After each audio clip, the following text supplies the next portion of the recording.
everyone, welcome back to Let's Talk Physical Media. My name is John. My co-host Faith will be with me in a little while to do the Q&A portion of this show, but we like to start this show off every single week with the news, and we got some pretty big news earlier this week. For the first time on Fetch, we're going to be getting Mean Girls, and it's actually really funny. They wrote first time on Fetch, but it's actually the first time on 4K Blu-ray. That is going to be coming to us in April, I believe April 30th, and I absolutely love what they did with the box art on this one, really leaning into the pink, and they're actually using a very similar design that they used for the steelbook Blu-ray that came out, I believe, in 2022. They're using it on this 4K Blu-ray, but I really appreciate it. I had heard this rumor earlier. I thought maybe they were just talking about 2024's Mean Girls, but they were actually talking about this Mean Girls, the real Mean Girls from 2004, celebrating its 20th anniversary this year. That's what they were talking about, and I couldn't be happier. Now, I actually used to not really love Mean Girls. It really took me a while to finally come around on it. I just think when it came out back in 2004, I was a young boy. You know, I didn't want to go see that girly movie, so I kind of just wrote it off for a long time, but my wife, Faith, it's one of her favorite films ever. So I've seen it a ton of times since then, and I really have learned to absolutely love this movie. Also, Tina Fey, Tim Meadows, they're all great in it. Rachel McAdams did this movie the very same year as she did The Notebook, so she was just really shot like a rocket into superstardom with this movie and The Notebook, and then the next year she did Red Eye and Wedding Crashers, and that was it.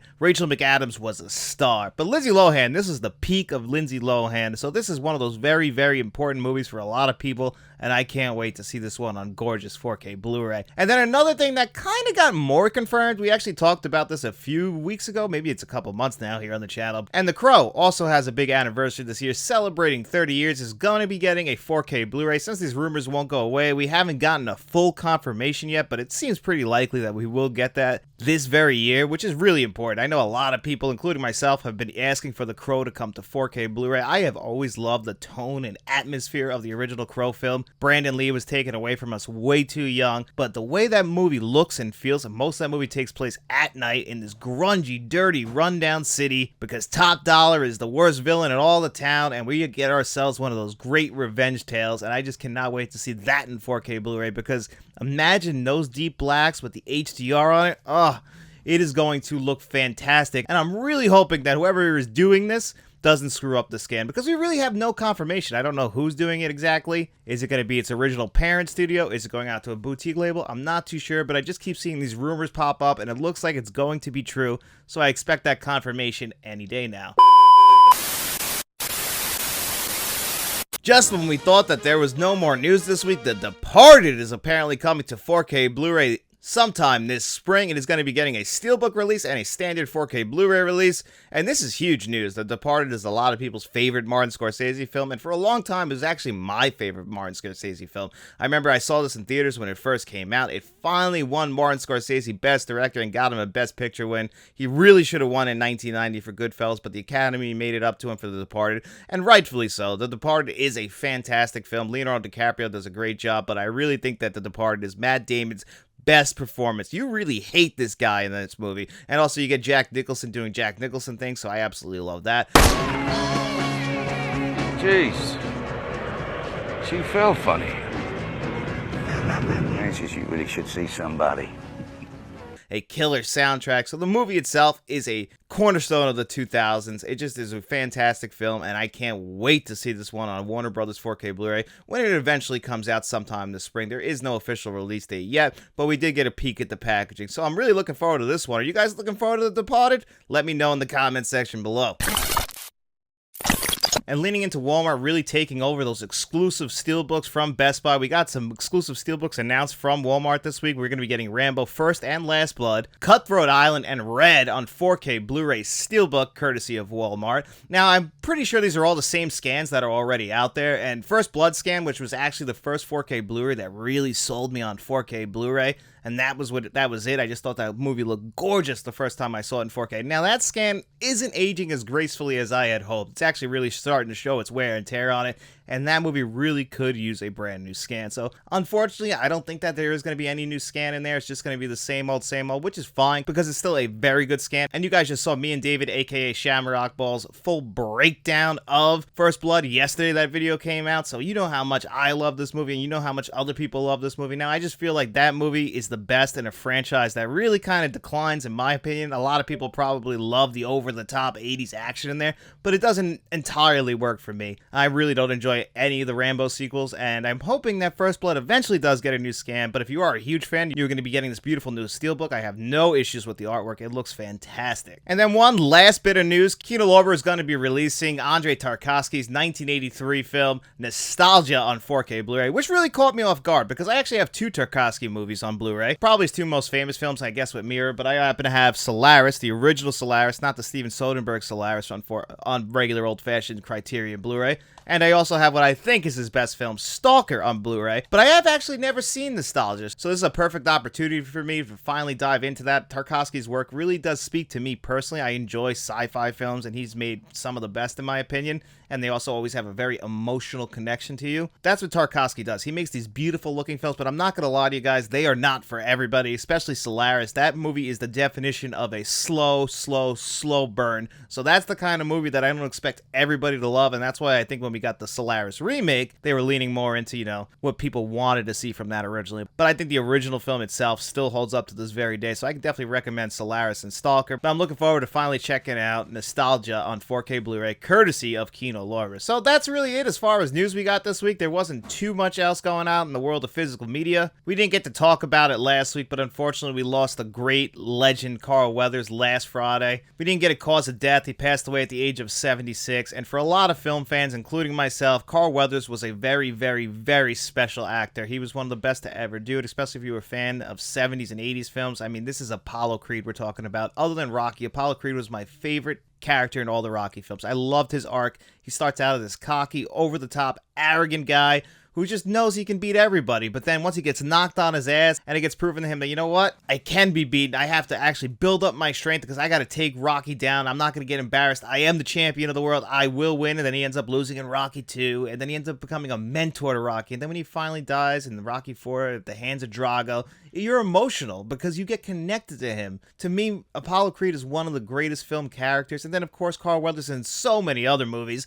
We get into the 1980s, I mean Predator. He's so good in Predator. And then he's even popping up in The Mandalorian now, which is awesome to see him in that. And then for a person like me, a child of the 90s, you know him as Chubbs from Happy Gilmore. So you were really hoping that he finally gets to punch that gator in the face now. So rest in peace, Carl Weathers. We are going to miss you, buddy. But that's going to do it here for me on the news. I'm going to go kick it over to me and Faith, and we'll get right into the Q&A portion of the show. All right, Faith's back, and she's going to be joining me for part of the Q&A portion of this show this week. We actually got a lot of questions this week, some specifically for Faith and some for kind of both of us. And then after we answer them together, you'll just get me for the rest of the show. So Faith, how's your week been?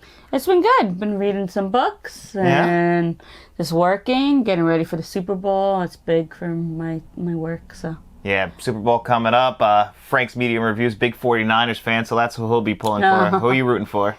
I'm pulling for Usher. Pulling for Usher. Jesus Christ.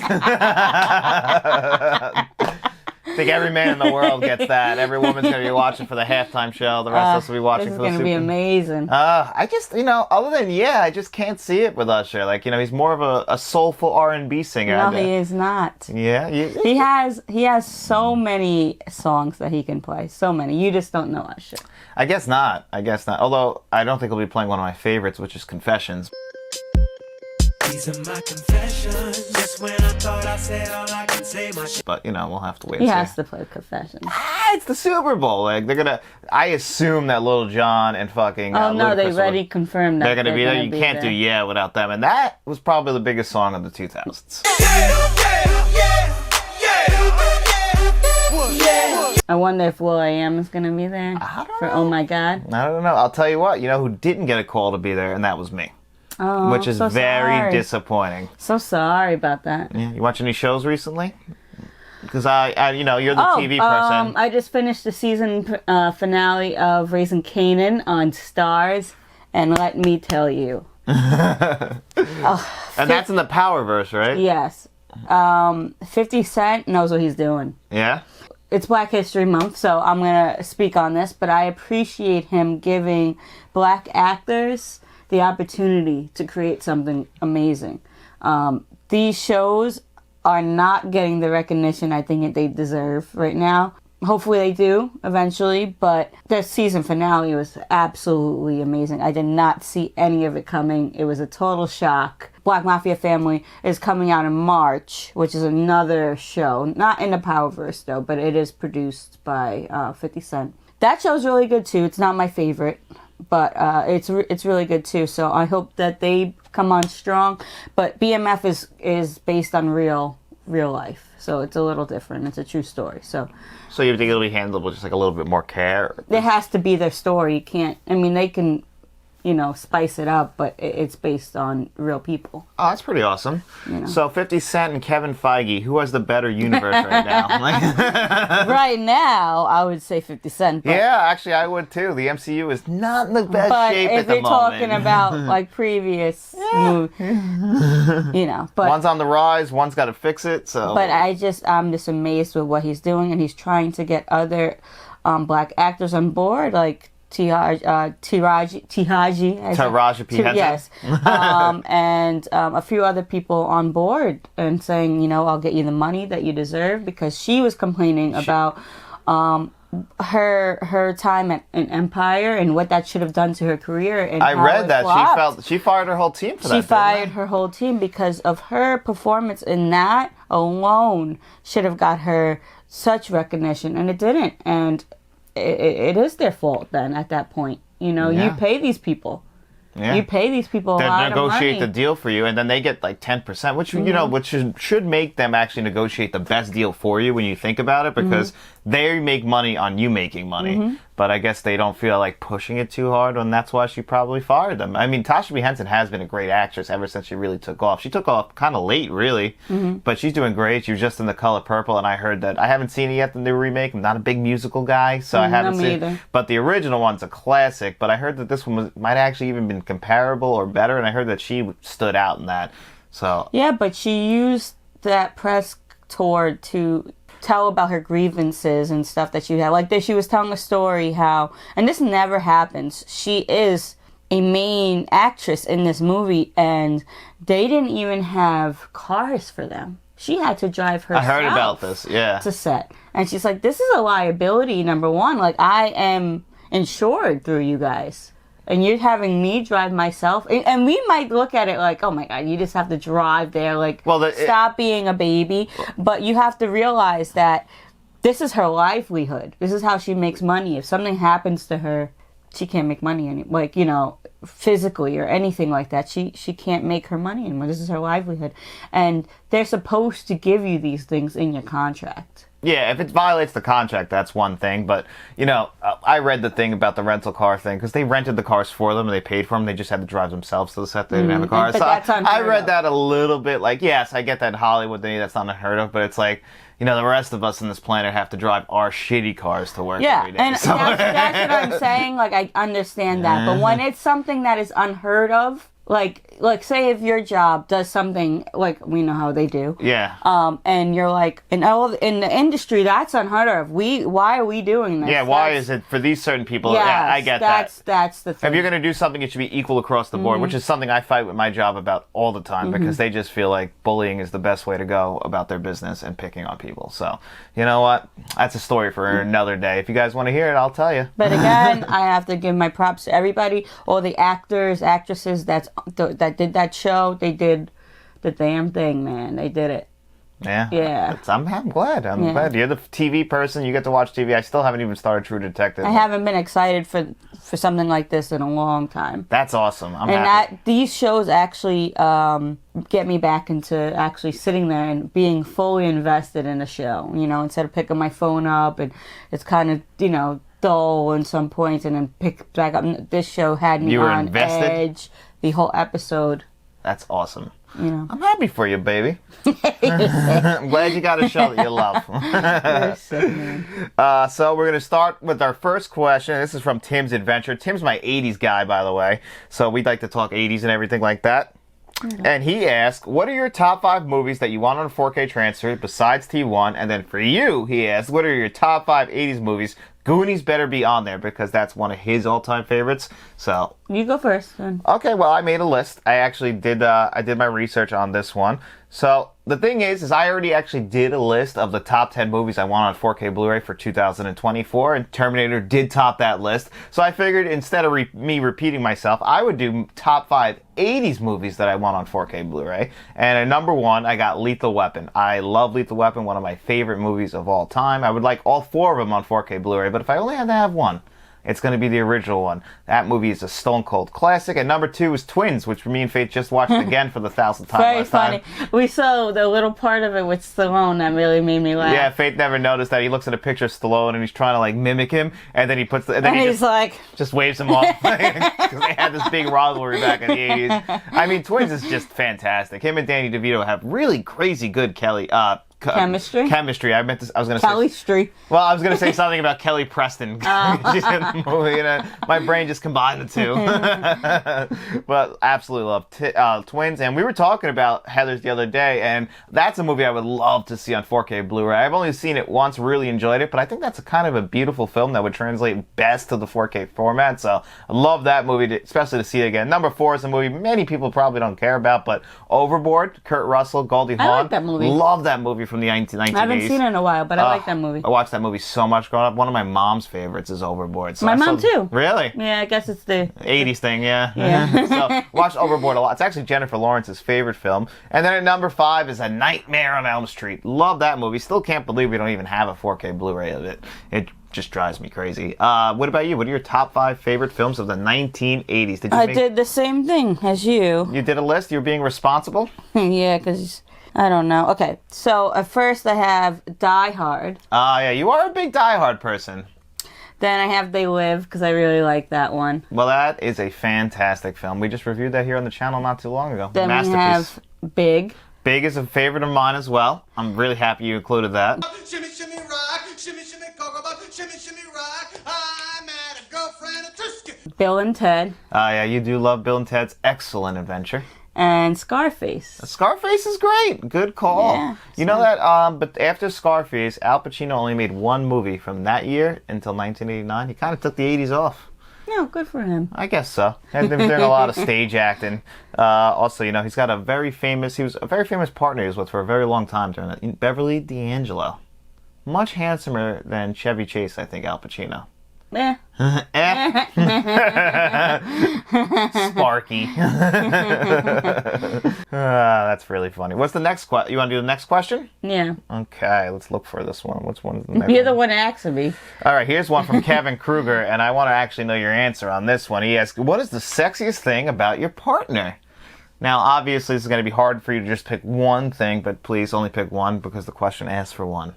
Your personality. Well, your sense of humor is the most sexiest thing about you. You can always make me laugh. You're very, I don't know, you're funny. You're I'm a funny guy? You're a funny guy. and I just love how sweet you are. Aw, thank you. That's the thing that you think is the sexiest thing about me, huh? That can make somebody sexy. I guess so. I mean, it's just, I have this amazing physique, so it's pretty weird to you. Well, Yeah. if you talk, I don't know if they're talking physically. Oh, that's true. Yeah, because I was actually going to say, honestly, I always thought that the sexiest thing about you was actually your face. I'd like to take his face off. I always thought you had a beautiful face, those big Thanks. eyes. Well, I would have said your eyes, because I like your eyes. Yeah, but my eyes are weird. Like, they might look really good, but they don't work great. It's like having a Ferrari and then you put like a lawnmower engine inside of it. You know, it's going to run like shit, but it still looks like a Ferrari, you know? Yeah. And I like your shoulders. They are pretty nice. They're nice and broad, aren't they? But I like personality. If you can make me laugh, I think that's the number one thing. It could turn somebody all the way around for me. I appreciate that. I mean, it feels like a backhanded insult, but I really appreciate that. But they didn't say physically. Yeah, that's true. It just said the sexiest And thing. I don't want you to think it's like only physical things, you know? Well, obviously it's not. We've been together for 14 years, and I was much better looking 14 years ago. So, So was I think, maybe. I definitely haven't aged that gracefully. Well, I have. Oh, yes, you have. have, like a fine wine, they would say. So that was a great question. Thank you so much. And we actually have a question that is just for Faith. Again, this is from Rico Gomez. And he said, how does Faith feel about the Conan movies? Since each movie they have a woman that kicks butt and is believable. Did you like the 1990s show Xena? I didn't see the Conan movie. I was glancing at it as you were watching it, and I saw. You saw what's her name? Something Jones. Quincy Jones? Not Quincy Jones. What's her name? Quincy Jones. Quincy Jones is from. Isn't he the freaking music guy? Motown. Yes, yes, that's Quincy Jones. What is her name? Gail Jones. No. No. No, that's not it. Hold on, I'll get it. It's from Conan the Destroyer. Oh my god, she's a big time singer too. You can't pull it either. At least I'm shooting names out here. I said it before. I knew it. So did I. Grace Jones? Grace Jones. Grace Jones. Knew it started with a G though. Yeah, Grace I mean, Quincy Jones. was a Q. But I saw her, and I was the one that pointed it out because you were like, she has a strong face. She was kicking ass, man. Like Yeah. she's really and I was good. like, at that's that. Grace Jones. She's known for her strong face. She Like had a that's very what strong face. she's known for. Looks like something you don't mess around So with. I really didn't watch the movies. But I did love Xena the Warrior Princess growing up. My sister was big into Xena. Really? Yeah, she was a big Xena girl. I bet you Carmela actually saw the Conan movies. She seems like she Oh, would. she probably did. Yeah, She loves Arnold. Yeah, who doesn't love Arnold? She's a big Arnold person. I'm not. I like Arnold, but like you guys love Arnold. I mean, Arnold's awesome. Like he's there. He's like your favorites.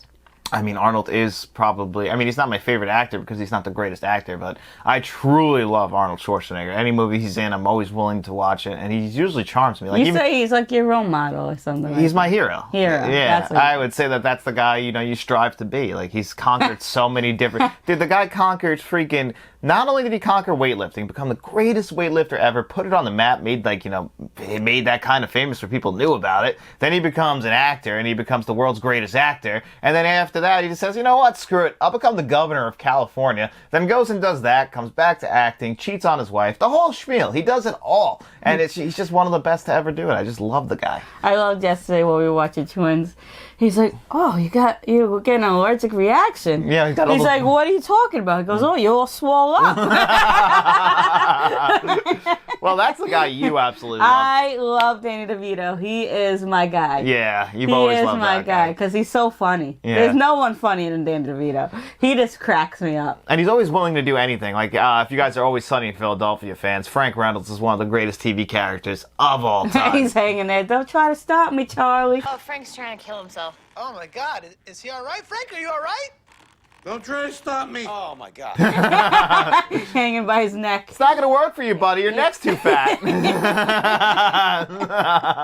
I just love the fact he's over there hanging himself and Dee's still behind the bar making drinks. And they walk in like, what's this? And then they're just sitting there watching him. I know, they don't He's even give a just been shit. standing there the whole time, hanging there, they said. Yeah, I know. Nothing's happening. They don't even care because they just That's think, they think his neck's too fat. Oh my God, that's such a great joke. I love that. That's a great question as well. He's just great. Yeah, thanks, Rico. I'm sorry that Faith doesn't really... I mean, she does obviously care about strong female leads. Although, I wouldn't say in the first... I guess in the first Conan, she is kind of a strong lead, but she was just fiending over Arnold so much during that movie, and I didn't get it, because Arnold was Who kind was of that? big... I can't remember what her name was, but Valeria. Valeria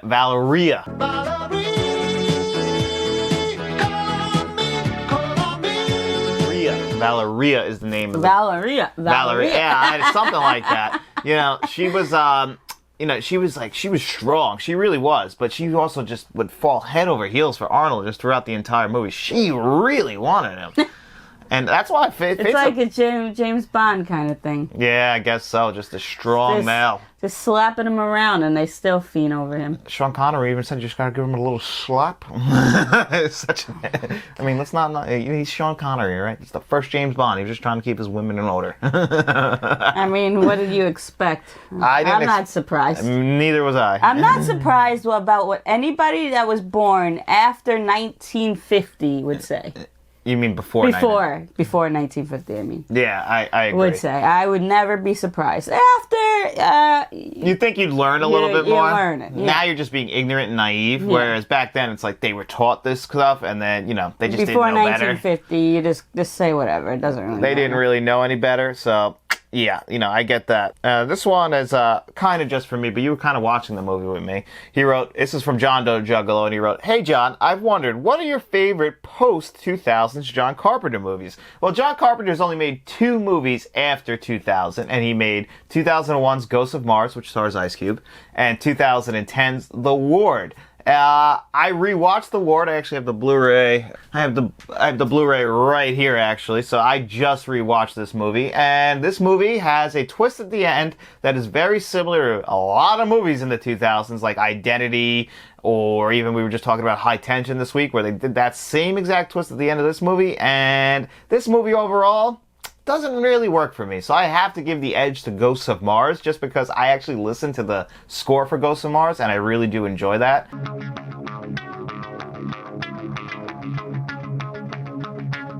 But the movie itself is, so really, it's a shame. John Carpenter's last 2 movies are probably not that great. John Carpenter is one of my favorite directors of all time, but it seems like he just kind of lost it a little bit at the end. And then he hasn't made a movie since 2010. He just kind of likes to hang out and, play video games now, which is awesome, but he hasn't made a movie since, and it's a shame. Yeah. So what did you think? You were watching The Ward for me. I just thought that the movie itself, I only watched the beginning. I didn't like how it looked. I thought it was all flushed out, and I don't know. It has that bad cinematography from the 2000s, and you just kind of felt you were getting glimpses of the old John Carpenter. I don't like those twists that don't make any sense. Yeah, they were just, in the 2000s, that just kind of became a thing. I mean, they just wanted to put so many twist endings on it. I mean, it works for certain movies, like the Saw movies, or, M. Night Shyamalan, he's known for his twists. Like, he had to put them in all of his movies. But they work. For the most part. But certain things don't work, like that, I don't know what you were telling me, it didn't work. No, it didn't work. It really didn't make any sense. It's almost identical to Shutter Island, too, actually, with the way the twist ending is in this. I'm not going to spoil it for you, John Doe Juggalo, in case you haven't seen it, but I grabbed this Blu-ray to watch again, because I had only seen this movie once before, for this question. That's why it took me about a week, plus we had already filmed, so sorry it took me a week to finally get to that John Doe Juggalo. He's one of our producers, and I really appreciate your support for the channel, buddy. But I'm going to kick it over to myself for the rest of the questions. So, Faith, we'll be seeing you next week. See you later. Happy Super Bowl. All right, let's dive into the solo questions this week, and there is a lot. So in last week's episode, I got this question sent in to me, and it's from William Thomas. And William Thomas said, out of all the Kurt Russell movies that still need 4K Blu-rays, which one do you think will get 4K upgraded? Big Trouble in Little China, Tango and Cash, Captain Ron, Tombstone, Stargate, Executive Decision, Breakdown, Dark Blue, Miracle, Death Proof, Bone Tomahawk, and The Hateful Eight. So yeah, we actually really haven't gotten that many classic Kurt Russell films on 4K Blu-ray. But I would have to say that the 2 that are most likely to get upgraded to 4K Blu-ray in the near future would be Tombstone and Big Trouble in Little China. We've gotten almost all of John Carpenter's films on 4K Blu-ray. We've actually been very fortunate about it. I would say that the last big one that we need is Big Trouble in Little China. Now, a lot of people, including myself, probably still want In the Mouth of Madness on 4K Blu-ray, but I think that Big Trouble in Little China is one of those important films that's really one that a lot of people love. So I'm really surprised that hasn't even come to 4K Blu-ray yet. So that's the one I expect. Tombstone's another one that's really popular. I think I've told you guys this story before about Dark Blue. I used to buy movies as a kid as well, and I had a DVD collection, like even before the age of 18, and I used to ride my bike with Matt to this video store down the block from us, and it was called Video City, and we used to just buy DVDs, the ones we wanted, but on this particular day, they didn't have anything that stuck out to me, so I was like, I gotta buy something, so I bought Dark Blue on DVD, and I actually never watched that DVD in my entire life. Until this very day, I still haven't seen Dark Blue, despite owning it for years. I have never seen that movie, so really funny that you put that on this list. Miracle's one I'm very surprised about, but that is Disney, so that's, I guess, not too much of a surprise we haven't gotten that on 4K Blu-ray. But that was a very, very popular film when that first came out, Miracle, so I'm actually surprised we haven't gotten that on 4K Blu-ray. I just figured at some point, it's such an important film. So many people love that movie. Now, Captain Ron, I don't think we'll get a 4K Blu-ray of that. I think a lot of people have forgotten about Captain Ron. Tango and Cash is a pretty popular one. I imagine one day. Breakdown's a very, very, very forgotten classic film. They don't ever bring that up when they talk about Kurt Russell. It's very rare, but he is great in that film as well. Surprisingly, though, we've gotten Backdraft on 4K Blu-ray, which is not a complaint for me. I love Backdraft, and I think he's great in it as well. Kurt Russell is never bad, but, he's got some of those classics out there. I know one that's not on this list is Overboard, and I would love a 4K Blu-ray for Overboard. I absolutely love that movie, but it's actually crazy. We don't have this. You know what it is with Kurt Russell? He's just had the longevity. This guy's been acting since he was a child, and he's an old man now, and he's still acting. You know, The Hateful Eight is one that should come to 4K Blu-ray eventually because, again, that's a very popular film, and I think it will come. You know, we've kind of gotten Tarantino's movies trickling out on 4K Blu-ray, so I think eventually we will get The Hateful Eight, and I'm there for that. That beautiful white snow and how it contrasts with the inside of the cabin. I mean, my God, that movie would look fantastic in 4K Blu-ray. I believe that was shot on 70mm film too, so you know it'll look great if they ever transfer that one. But yeah, I'm going to have to say that it's either going to be Big Trouble in Little China or Tombstone will be the first ones we eventually get on 4K Blu-ray. So thank you so much, William Thomas. That was a great question, buddy. And the next one is from Kevin Kruger, and he asked, what are the top 5 actors you don't own a single movie in your collection? So I actually had to take notes on this, go through my collection, and see if I could find these actors. And what I got was Steven Seagal. Don't have a single Steven Seagal movie in my collection. Thank God. I don't want to have one unless it's Under Siege, but I'm going to hold out for a 4K Blu-ray for that. I actually don't have any Jean-Claude Van Damme ones in my collection. I don't own a single Jean-Claude Van Damme film, if you can believe that. I think I've said before, I'm not the biggest JCVD fan, but I do appreciate his work. I've watched pretty much all of his films, but just like Steven Seagal, I don't fall in love with those movies, but I think that Jean-Claude Van Damme is still the better actor and the better performer than Steven Seagal. Steven Seagal just really bugs me. I won't get too much into that, but he really rubs me the wrong way. But I just haven't really picked up any JCVD films, so I'm going to have to rectify that. I've been actually trying to get the Bloodsport 4K.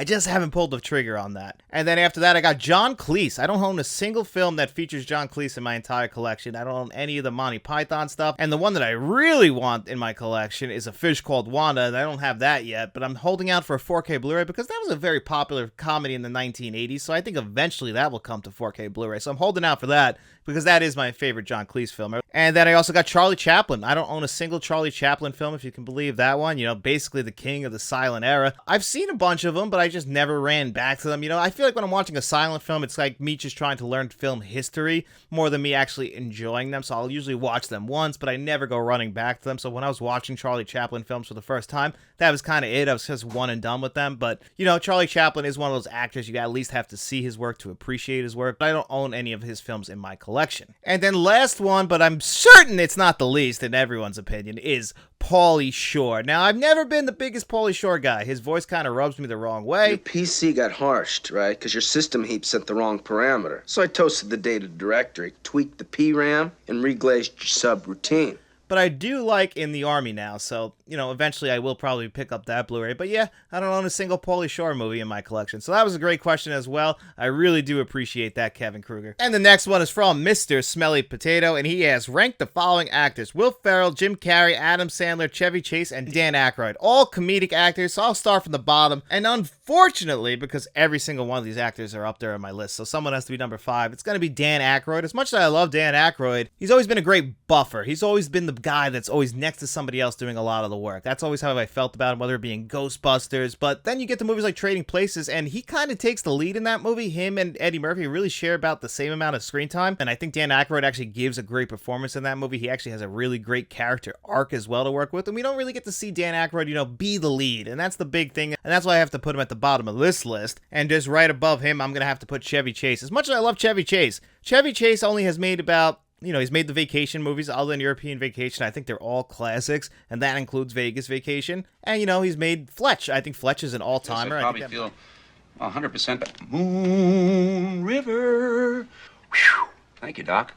You ever serve time? I think that might even be his best film. I don't know. I go back and forth between that and Christmas Vacation and the original Vacation. But, you know, this is the guy who made Funny Farm. And then he just really wasn't working too much, mainly because a lot of people really don't like him. Apparently, Chevy Chase is a real asshole on set. But other than the Vacation films and Fletch, I don't really run back to Chevy Chase that much. He is great on Community until he got fired. And then above him is going to be Adam Sandler. Adam Sandler is great. Grew up on Adam Sandler films. Love Adam Sandler. I think he's one of the most down-to-earth celebrities we have. I mean, you get the 1-2 punch of Billy Madison and Happy Gilmore just after that great run on Saturday Night Live. He's still putting out movies to this day. You know, I feel like since like 2000, the movies that come out are a mixed bag, but whenever he tries to dive into drama as well, whether it be in Punch Drunk Love or Uncut Gems, you know, he shows that he is a great actor, but he just likes to hang out with his buddies and make movies. Can't fault the guy for that, and a couple of good ones have come out of that as well. I've always actually really enjoyed the movie Just Go With It, and obviously 50 First Dates, so he's had some great films come out since 2000, but I just feel like it's a lot more hit or miss. And then at number 2, this is really hard, but I'm going to go with my gut. I'm going to put Will Ferrell at number 2, one of my idols. I always felt like this guy is just one of the funniest people to walk this earth, whether it be on Saturday Night Live. I drive Dodge Stratus. You know, then he shows up in Jay and Silent Bob Strike Back. Then he becomes the biggest comedic actor in the world with Old School and Elf, and then eventually Anchorman, Talladega Nights. And then I think his classic run ends once we get to the other guys. I think that was 2010, but everything leading up to that, he was just hitting banger after banger after banger. Now, like a lot of comedic actors, he's kind of fallen off a little bit. I actually thought he was really funny in Barbie, even if his character is kind of useless to that film. I still just love seeing Will Ferrell do Will Ferrell things, but again, like a lot of comedic actors, feels like he kind of lost his edge as he's getting a little bit older. I just feel like comedic actors, the best in the world, they kind of fall off fast. You know, Eddie Murphy, Jim Carrey, Will Ferrell. It just happens. It's very rare we have a comedic actor stick around for a long time. And then next up, and number one on this list, is Jim Carrey, my childhood hero. Sounds broken. Most likely, sir. I'll bet it was something nice, though. I absolutely love Jim Carrey. I grew up with those 94 Jim Carrey films, The Mask, Dumb and Dumber, and Ace Ventura Pet Detective, and then eventually in 95, Ace Ventura When Nature Calls. This guy was the Riddler. Then he ends up in The Cable Guy. He ends up in Liar Liar. And then, you know, he gets to show off his dramatic chops a little bit as well with Eternal Sunshine of the Spotless Mind and The Truman Show. So, yeah, I absolutely love Jim Carrey. He is my favorite out of this group. I still love him to this very day, even if he doesn't act as much as he used to. But, you know, when he comes in the Sonic films, he's going to be in Sonic 3. It's great to see him. He's just hamming it up, doing the Jim Carrey thing that we all just want to see him do. And when he turns on that in living color charm... Let me show you something. Certainly. Now... that we all knew from the 1990s and just became that comedic god. That's the Jim Carrey we all want to see, but we don't get that too much anymore, and that's why you can always go run back to the classics. So this was a great question, Mr. Smelly Potato. Thank you so much, buddy. And the next one is from Lord Raiden, and he wrote, will Shout Factory give me my Guardians 4K? So this is a big running thing between me and Lord Raiden. So Lord Raiden last year, might have been 2 years ago, no, it was last year, he wanted me to review this film, Guardians. And this film, let me just tell you, a one-of-a-kind film. We've talked about it here on the channel before. You know, it's basically a Marvel ripoff film. It was funded to become this big-time super blockbuster, and unfortunately, it didn't work. They even set up sequels for it, but if you look at this movie, it looks like it's very, very well made. Now, it's very cheesy, very over the top, but it's got a lot of money behind it, and even though it's clearly ripping off Marvel superheroes and villains, it's still a very, very enjoyable, fun film, one-of-a-kind film that you have to see just to experience what it really is, which is crazy because Guardians, you know, it's kind of forgotten about, but it does have a Shout Factory release, and Lord Raiden reached out to Shout Factory and they asked about it possibly coming to 4K Blu-ray, and they wrote back to him saying, sorry, it's not going to happen anytime soon, which is very disappointing because I would actually love to see that on 4K Blu-ray, and the film elements themselves are actually really good, like I said. From a technical standpoint, the movie is almost flawless. It's just that, you know, the characters and the story and the plot are just ridiculous, that it's really hard to, like, call it a good movie, but it is a movie, and it's definitely one you should experience, so you can grab that Shout Factory Blu-ray now. But, yeah, it doesn't look like we'll be getting that Guardians 4K, Lord Raiden. Great question, by the way. And this one's from Rogue1677, and he asked... Or actually, it says Rogue One 2006. And he asks, what is your most anticipated movie of the year, John? And which do you think could be a fail this year? So, you know, they released the list of all the movies that are coming out. And usually we get the list of, like, all the studio films that they want to release. So we get, like, the blockbusters, the tentpoles. We don't really get the best movies. Usually, actually, the best movies will never end up on somebody's most anticipated list. But I think there's going to be a movie that everybody's looking forward to. And I think it's the only MCU movie we're actually going to get in 2024. And they just wrapped production on it. And that movie is Deadpool 3. We're bringing back Hugh Jackman as Wolverine. We've seen the on-set photos of him walking around in the old yellow X-Men comics colors, which we never got to see him do, and it just looks awesome seeing him walk next to Deadpool. And you can just imagine with all the jokes that are going to be in this movie since Disney bought 20th Century Fox. This is the first Deadpool film since that merger. And man, we are going to be in for a treat. I can imagine that this film is going to be fantastic. I love both Deadpool 1 and 2 almost equally. I thought they were flawless comic book films. I just love that over-the-top sense of humor stuff. You know, keep it raunchy, keep it dirty, keep it gory.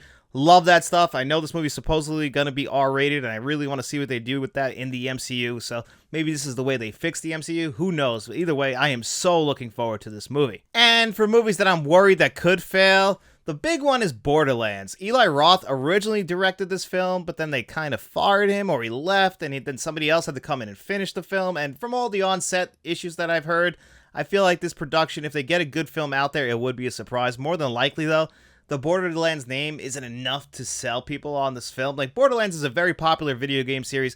I've actually enjoyed the video game series myself, and it would lend itself great to a film if they do it correctly.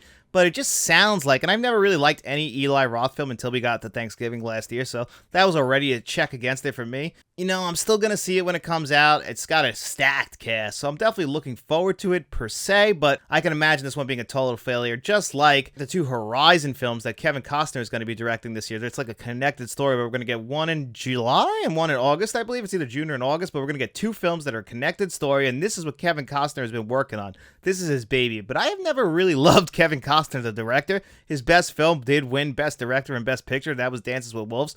I always prefer the actor Kevin Costner over that, but it's looking like he's going back to the Western genre, which he likes to play around in a lot. So it could be interesting, it could be good, but my guess is it probably will flop. I don't know how many people are excited about this. I like Westerns. Actually, I love Westerns, so I will probably see it in theaters, but I'm very afraid that this is going to be a bad film. So that was a great question, Rogue One. Really, thank you so much, buddy. I really appreciate that. And the next question is from Lorenzo Harris, man of God. And he said, how many action movie characters do you share the same name with? So I was trying to go through this in my head. My name is John, which is probably the world's most common name. Maybe not anymore, but definitely when I was born. And to give you guys a little funny story about my name, you guys might appreciate this.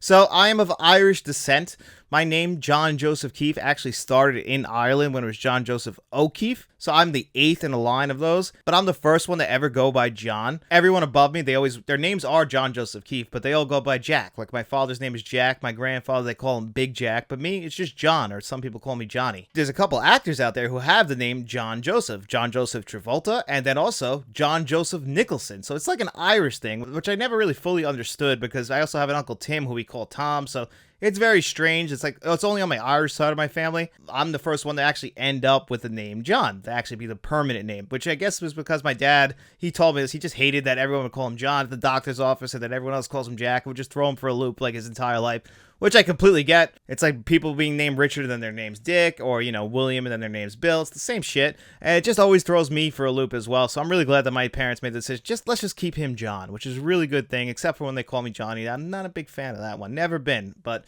yeah, either way, I'm getting a little bit off topic. So there has been many action stars named John. The big ones are John McClane, John Matrix, Rambo, his first name? John Jay? And then obviously you got the Terminator, John Connor. Would you consider that an action star? I don't know. He's not really the Terminator, but John Connor is his name. You get John Wick. That's a pretty damn big one, wouldn't you say? We just talked about Kindergarten Cop, John Kimball. I'm the party pooper. In the movie Hancock, his name is John Hancock. In Point Break, Keanu Reeves used the name John again. He was Johnny Utah, so you just know that's short for John. And I'll bet you that a lot of those Jacks out there, their real name is John. And for some reason, the names John and Jack really lend themselves to the hero character. It's just weird how certain names do that. Like, they want to make them sound big, so they always have these hero characters. And for some reason, John and Jack are the names that they pick a lot. It doesn't even matter if it's in an action movie, a horror movie. John just gets chosen to be a name for a lot of different people. It's very, I guess it's just one of those very popular names. It's very biblical, I believe. Because of that, I share my name with a lot of people, including these great action stars. So thank you so much, Lorenzo Harris, man of God. I really do appreciate the question, and I really appreciate all the support you've given this channel over the years, buddy. And our next question is from 021AM6, and he says, rank your 10 favorite non-USA international movies of all time, and his list is at number 1, La Haine from France, number 2, City of God from Brazil, number 3, Once We're Warriors, New Zealand, number 4, Trainspotting from Scotland,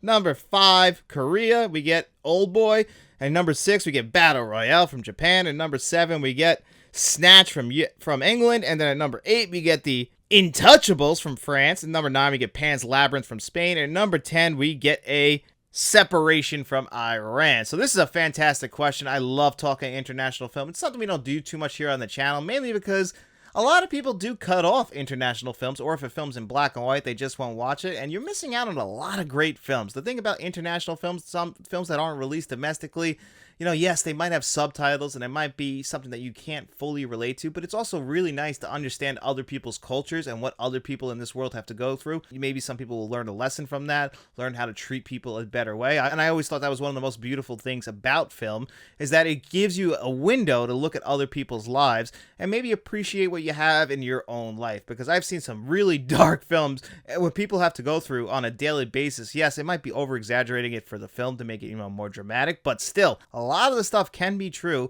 and it really does make you appreciate what you have. So without further ado, I'm going to count this down like I count down my usual top 10 list. We're going to go from number 10 to number 1. And at number 10, we got 1995's Ghosts in the Shell. This is my favorite anime of all time.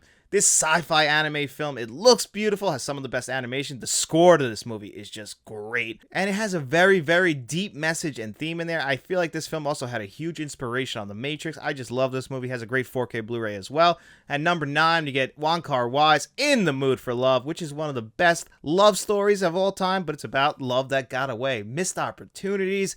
But man, you get wrapped up in the story. And another one that is just shot gorgeously, has a great Criterion 4K Blu-ray release that is so good that you didn't even have to put HDR or Dolby Vision on it. And at number 8, we get La Femme Nikita. This was directed by Luc Besson, the guy who gave us The Professional and The Fifth Element. Leon the Professional is still my favorite of his films, but this film is fantastic as well. You get to see Jean Reno before he did The Professional, and it just tells a great story. And this even had a TV remake because I was watching an episode of Raw from 1997, and on that show they were promoting La Femme Nikita coming on, I guess, the next day. And I thought that was really funny because the original film is great. I think the film itself is awesome. That's why it's on this list. And it really just shows the bones of what Luc Besson would end up becoming in the 1990s. And at number 7, we get Ingmar Bergman's Persona. Persona might not be his most well-known film. He's probably most known for The Seventh Seal, but I think Persona is a masterpiece. This movie starts in one place and it ends up in a completely different place. It has beautiful black and white.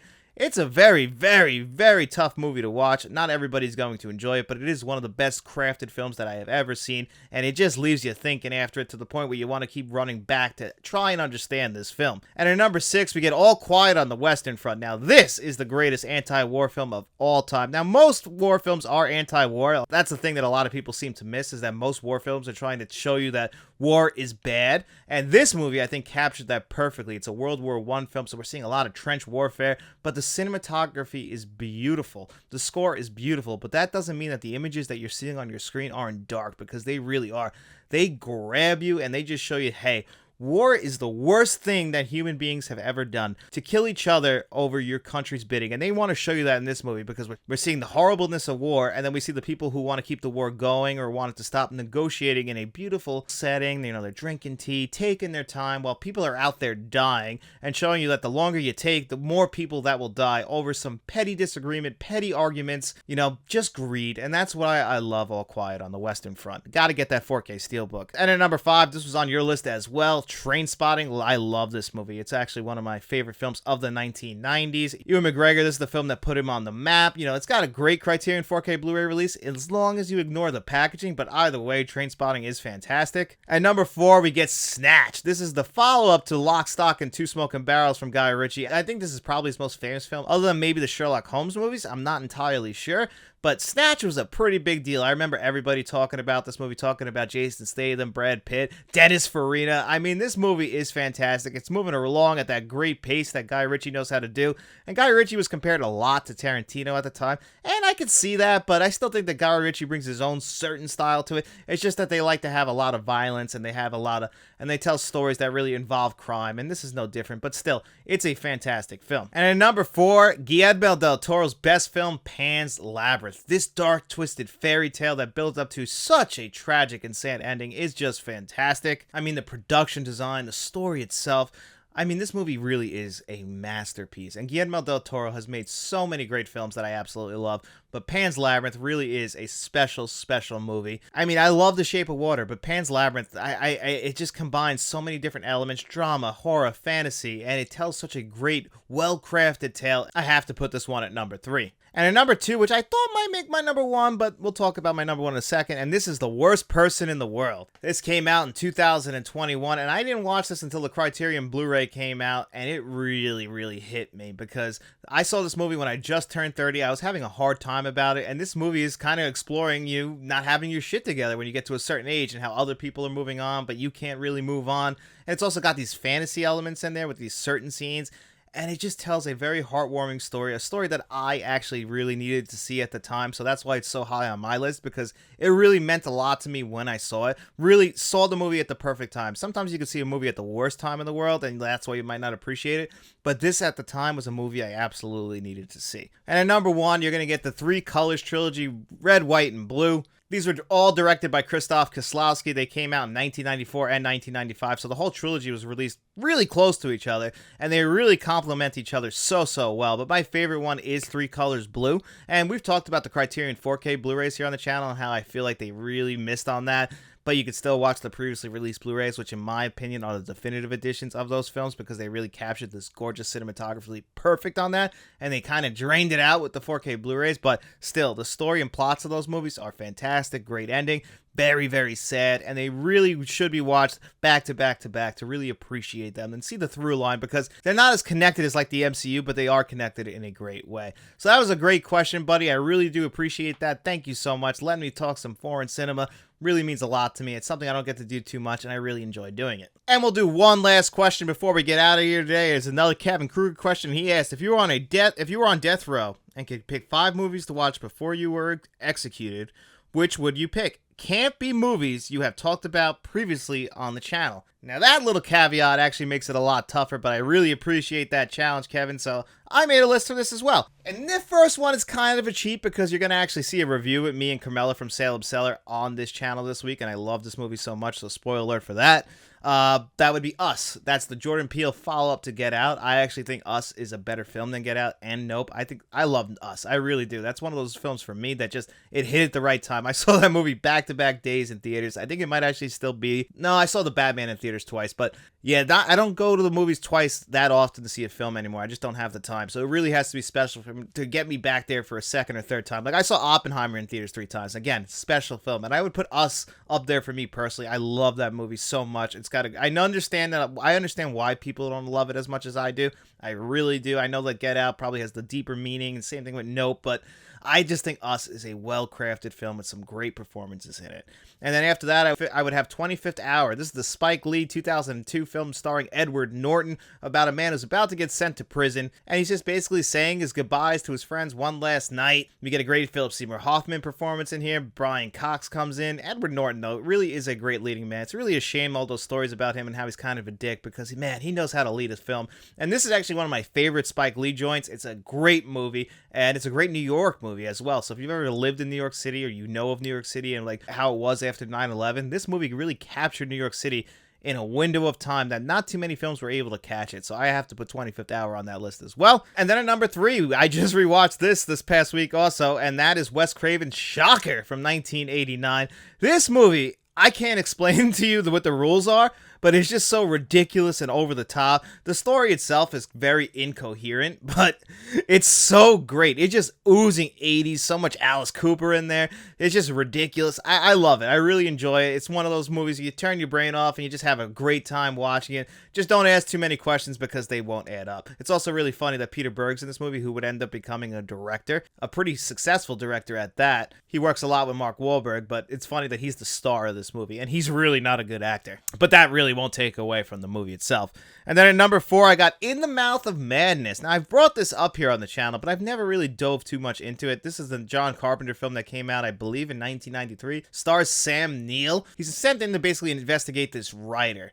You know, they can't figure him out, and he ends up getting trapped in that writer's story, which is really fascinating. We've seen this used a lot, but I think it works perfectly in this film, and Sam Neill gives a great performance, as he usually does. And it's just one of those John Carpenter films that don't get talked about enough. And then the last one, which is a movie I would love to talk about at length one day. I'm waiting for a 4K Blu-ray to update my Criterion Blu-ray, and that's The Grand Budapest Hotel. This movie really took the world by storm and made people realize that Wes Anderson is a great, great director. He loves that dollhouse look, and I think it was never done better than it was done in The Grand Budapest Hotel. I think the movie itself is fantastic. Ralph Fiennes is a great lead, and of course we get a lot of the same Wes Anderson players back. But either way, the movie itself, it's shot gorgeously, scored gorgeously, has some laugh-out-loud moments in there. And then, of course, great acting. So the movie itself is one that I would definitely like to watch before I die. If I can't watch any of my all-time favorites like The Terminator, RoboCop, or Batman 89, I wouldn't have any issue turning on any of these 5 movies. So that was a great question, Kevin. Thank you so much. And guys, that's going to do it here for us on another episode of Let's Talk Physical Media. If you enjoyed this video, don't forget to hit that like button, hit that subscribe button, share the video, turn notifications on, or you can even become a channel member. We have a Friends of the Channel tier. We also have a Producers tier where you will find Jason Martin, John Doe Juggalo, and Mr. Smelly Potato. And then we also have a Directors tier where you will find Frank's Media and Reviews, and make sure you check out his channel as well. And if you got no money to throw our way, don't worry about it, guys. We just appreciate you checking out this video. That's all we care about. We really hope you enjoyed it. And if you did, get out in those streets, tell your friends about us, and then we'll be seeing you around.